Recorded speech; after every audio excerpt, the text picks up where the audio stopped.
اول من از ایشون سوال میکنم عقل را برای من تشریح کنید. عقل چیست؟ عقل وجه تمایز بین دیوانه و یه آدم معمولیه. این تفسیر معمولی عقل ها.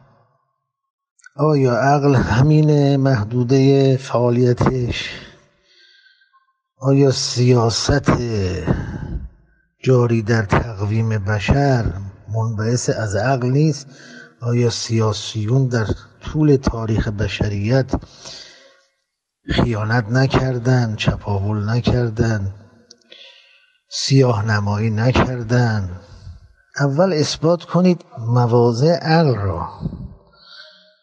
ما میخواهیم به وسیله عقل یک قدرت پنهان ماورایی را شناسایی کنیم. اول ما باید در محدوده عقل بحث کنیم. شما به من بگویید عقل ناجیست برای خود شما. همیشه عقل به داد شما رسیده در تقاطع زندگی. همیشه عقلانیت شما رو از افتادن در چاه‌ها، چالش‌ها، چاله‌ها، دره‌ها یاری کرده، نجات داده. قطعا نمیگویید جواب مثبت است، چون همه انسان‌ها به طرق مختلف در طول زندگیشون به کرات کم و زیاد داره، ولی این که اصلا نبوده نیست. دچار معضلات، مبهمات و خطرات شدن. پس عقل کجا بوده به فریادشون برسه؟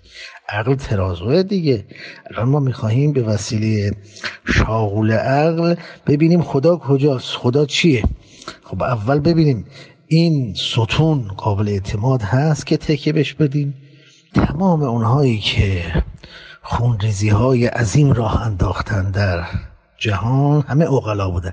یعنی شما اگر بگویی هیتلر بی عقل بوده قطعا حرف خنده‌داری زدید. عاقل همه رو کنار میزند و خودش میره اون بالا، یعنی با استفاده از شگرد زیرکی و سیاست و زرنگی. تمام اونهایی که به مدارج عالی در زر و زور و تزویر رسیدن عاقلا بودن. آدمای پخمه و ساده و ابله و نادان و در پیتی که بالا نمیرن که. بعد همه مشکلات از سر همین عقلاست. ملت ها رو خرید و فروش میکنن، بردهداری را میاندازن، حاکمیت ها رو قبضه میکنن. خب حالا فعلا این مقدار برای معرفی عقل بس. اما اینکه ما خدا رو چجوری اثبات میکنیم؟ ببینید ما در یه خونه زندگی میکنیم که هزاران سال عمرشه.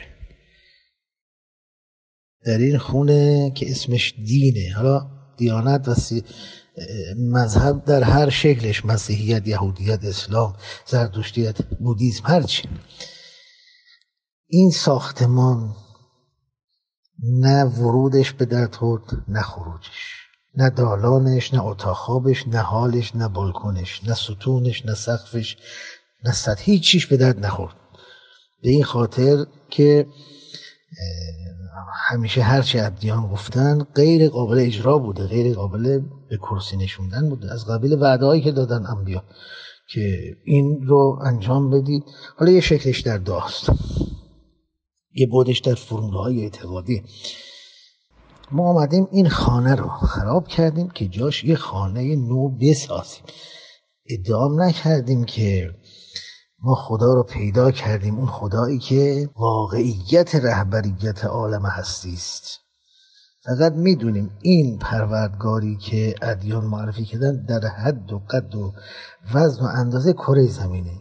حالا شما من بگو کره زمین چند درصد از هستی است؟ هیچ درصد نداره. کره زمین کجاست؟ چی هست کره زمین؟ چطور شد اون عظمت بیکران آمده برای اهالی کره زمین در هر مقطعی شریعت وضع کرده، مناسک دینی وضع کرده، این کارو بکن خوبه، اون کارو نکن بده. اینها رو شما کنار هم بگذاره به یه نتیجه گیری میرسی. ولی من هنوز دارم حرکت میکنم، یعنی من به نقطه نتیجه گیری نرسیدم، من به مقصد نرسیدم. من فقط میدونم که تابال سرمون کلاه رفته، سر آبا اجدادمون، در همه ادیان، همه مذاهب. آنچه که ما گفتن تحت عنوان الوهیت و الهیات نبوده، سایه بوده، مجاز بوده، شوخی بوده. الان داریم میریم که پیداش کنیم و امیدواریم که پیداش کنیم، چون خود او که ما رو یاری کرد، آن قدرت مطلق گیتی ساز که ما رو یاری کرد تا بدانیم هر آنچه که داریم پوچ است، همون یاریمون میکند تا همه چیز را بفهمیم.